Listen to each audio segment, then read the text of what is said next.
દર્શક મિત્રો, આપ જોઈ રહ્યા છો ગુજરાતની એક એવી ચેનલ કે જે તમારા શહેરના પળે પળના સમાચારો તમારા સુધી પહોંચાડે છે. સ્વાગત છે આપનું A1 અભિક્રાઇમ ન્યૂઝમાં.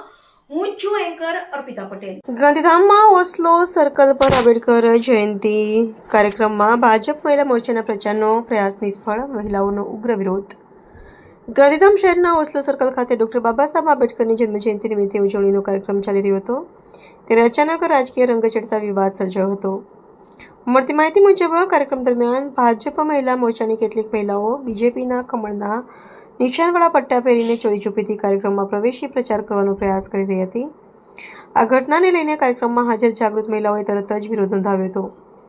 મહિલાઓએ સ્પષ્ટપણે જણાવ્યું કે સામાજિક અને પ્રેરણાત્મક કાર્યક્રમને રાજકીય રંગ આપવો યોગ્ય નથી, જેના કારણે વાતાવરણ તંગ બની ગયું હતું. ઉગ્ર વિરોધને કારણે ભાજપ મહિલા મોરચાની મહિલાઓએ પોતાના પ્રચારને અધવચ્ચે જ બંધ કરી સ્થળ છોડવું પડ્યું હતું. સમગ્ર ઘટનાનો વિડીયો પણ સોશિયલ મીડિયા પર વાયરલ થયો છે, જે ચર્ચાનો વિષય બન્યો છે. રિપોર્ટર ભરત ઠાકોર, કચ્છ.